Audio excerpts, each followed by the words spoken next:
Bom dia, elementos! Tudo beleza? Hoje, dia 11 de outubro de 2018, tá um furacão lá fora, furacão Michael, aqui nos Estados Unidos.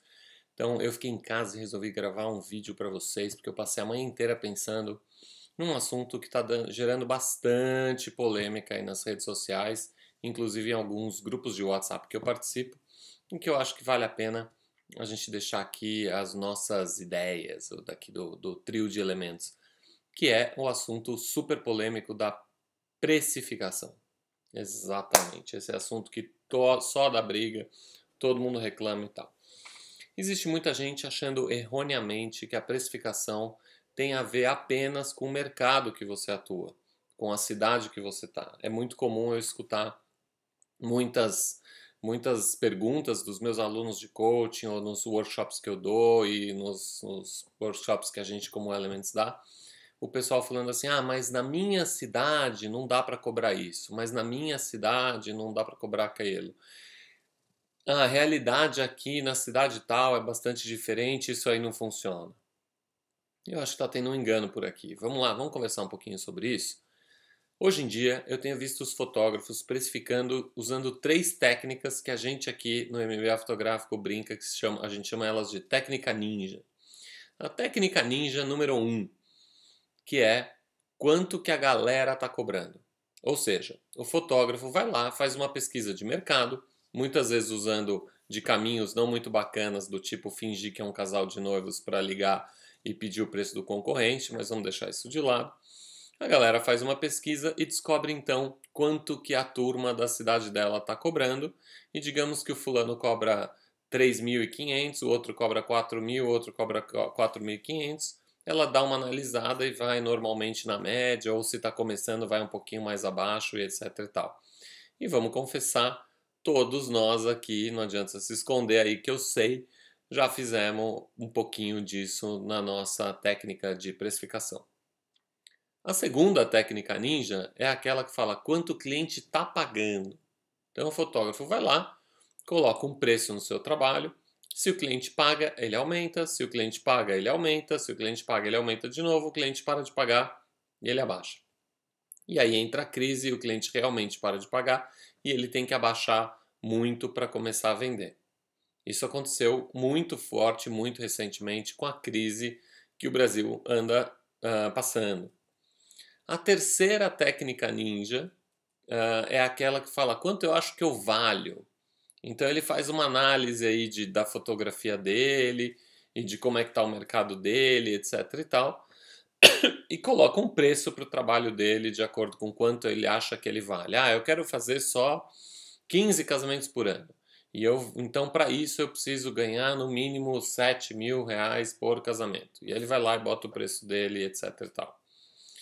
E ainda tem a técnica ninja número 4 correndo por fora, que é aquela onde o pessoal fala,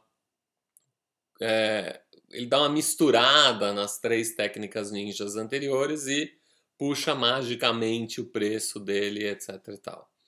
Pessoal, isso é um grande erro.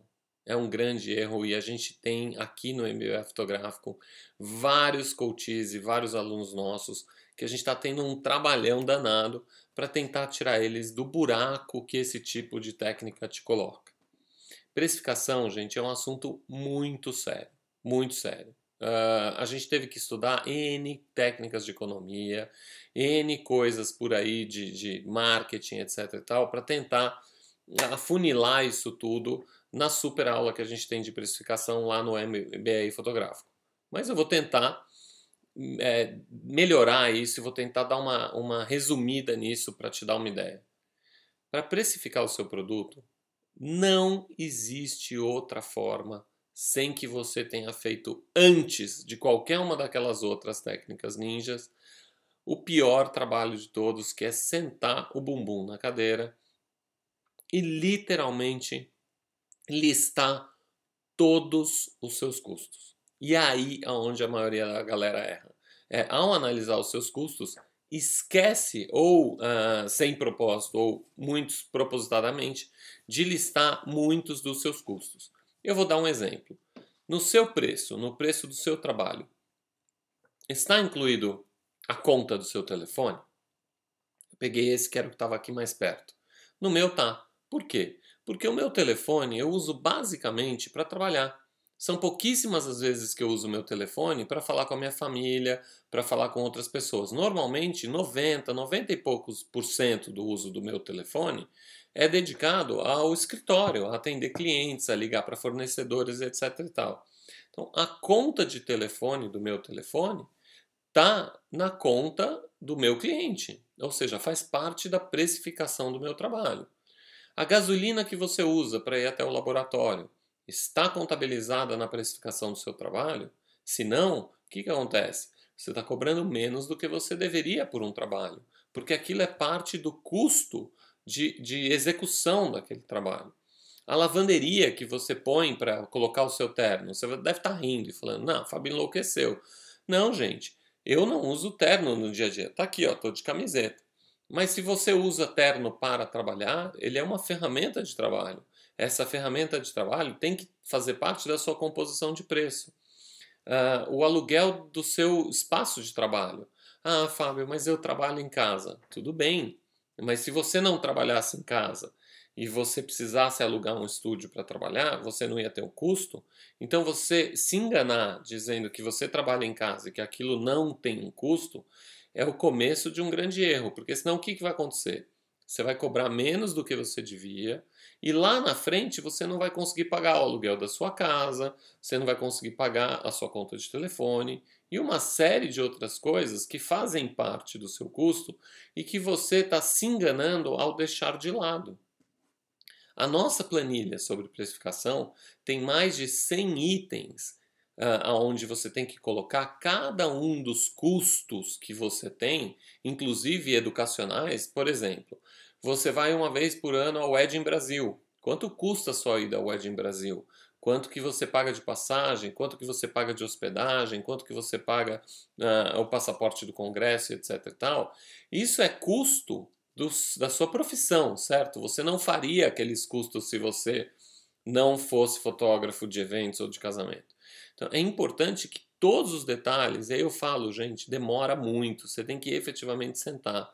Coisas do tipo a sua papelaria, as taxas de igreja que você tenha que pagar, os custos que você tenha com marketing, ou seja, colocar materiais seus em outros locais para que o seu trabalho seja conhecido, o custo que você tem com SEO, né, com Search Engine Optimization para você melhorar no ranquear no Google, a manutenção do seu site, a hospedagem do seu site.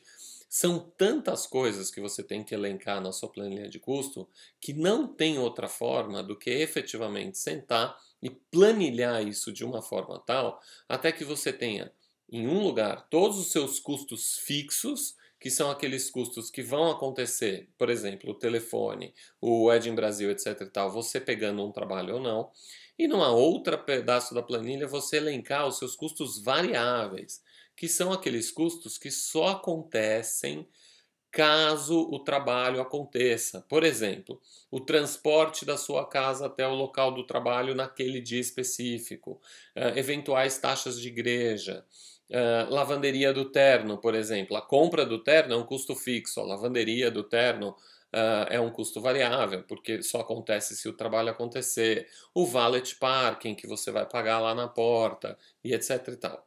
Se você não elencar isso tudo, é um grande erro. Porque lá na frente você vai falar, ué, pô, eu tô cobrando tudo isso por um casamento e não tá sobrando nada? Claro que não tá sobrando. Porque você tá usando todo o dinheiro para pagar coisas que você esqueceu de colocar lá atrás. Então, pessoal, precificar não tem nada a ver com a tua cidade, etc. Nada a ver, minto. Até aqui não tem nada a ver. Depois que você chegar no seu custo fixo, nos seus custos variáveis e etc e tal, aí sim você vai pegar toda essa somatória e dividir pelo número de casamentos que você estima que você vai fazer de acordo com a sua realidade, de acordo com a sua cidade, etc e tal, para os próximos 12 meses. E aí sim você vai ter um número de início, um número que você pode começar a trabalhar. Aí vem a segunda parte do exercício, que é Tudo bem, digamos que você chegou a R$ 6.000 para fotografar um casamento, de acordo com esse cálculo matemático e pura e simplesmente matemático que você teve que fazer até aqui. A partir daí, você vai sim analisar. Puxa, eu consigo vender casamentos por R$ 6.000 aqui na minha região? Puxa, consigo. Eu consigo vender até por R$ 8.000. Aí sim, você sabe que o seu custo está abaixo do valor que você consegue cobrar de mercado. O grande problema é se você chegar à conclusão que no seu mercado você não consegue vender casamentos por R$ 6.000. Aí você tem que diminuir os seus custos obrigatoriamente, porque senão você vai abaixar o seu preço, vai continuar com seus custos iguais e o buraco vai aparecer lá na frente durante a crise, que é o que aconteceu com grande parte dos fotógrafos com os qual a gente trabalha. Então, ou você reduz o custo e o seu custo está sempre abaixo do quanto você cobra, ou já já você vai ter uma grande surpresa. Existe um outro ponto que você pode fazer, que é aumentar o número de casamentos. Então, tá bom, eu não consigo cobrar R$ 6.000, não consigo diminuir meus custos. Resultado, eu vou ter que fazer 20 casamentos por ano para cobrir os meus custos e conseguir chegar no preço competitivo dentro do meu mercado.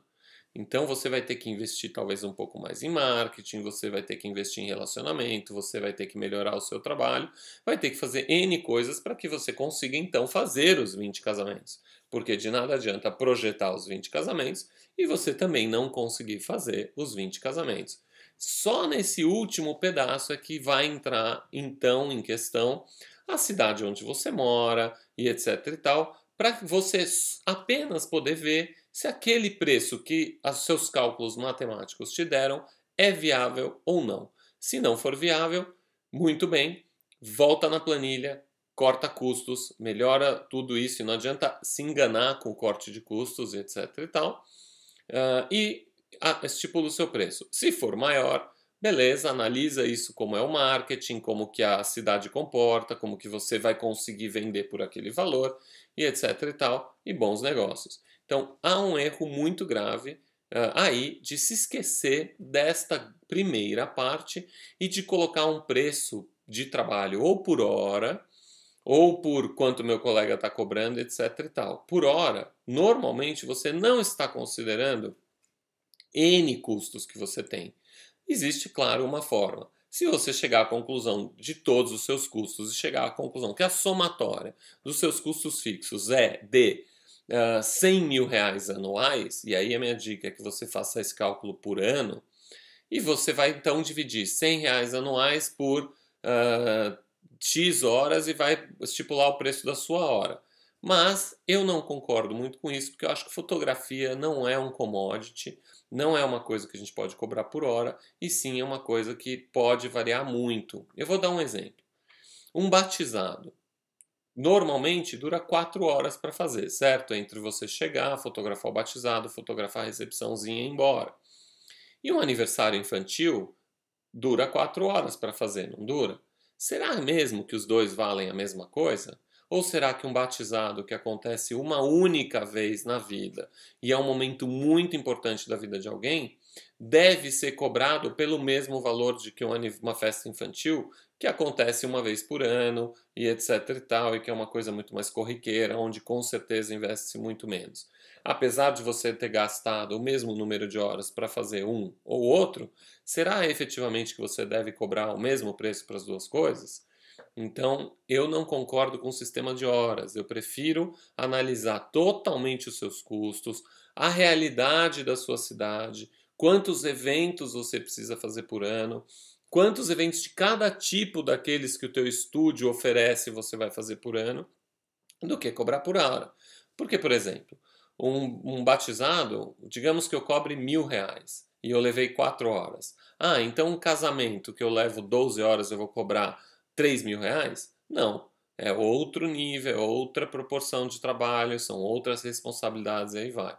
Então a gente queria deixar aqui uma pequena explicação. Você pode ver muito mais nos nossos cursos no MBA Fotográfico, que é o nosso curso mais completo, nos nossos workshops presenciais, mas eu queria deixar aqui para você um pouquinho de informação sobre esse tema tão espinhudo que é a precificação e que a gente, por ser artista, odeia falar, porque a gente não gosta de dinheiro e etc, artista, né? A gente lida com coisa bonita, etc e tal. Mas fica aí a dica da gente aqui do MBA Fotográfico. Se você, do Elements Education, se você não cuidar muito bem da precificação, em qualquer momento de crise, ou mesmo que não haja crise, num momento muito próximo, você vai estar aí com um grande pepino na mão para resolver e talvez o buraco seja tão grande que você não consiga sair. E o nosso objetivo não é esse, porque aqui no Elements Education, a nosso objetivo é ajudar você a chegar lá. Valeu? Qualquer dúvida, manda pergunta, que a gente está aqui para responder para vocês e ajudar você a chegar mais longe. Um grande abraço e até a próxima.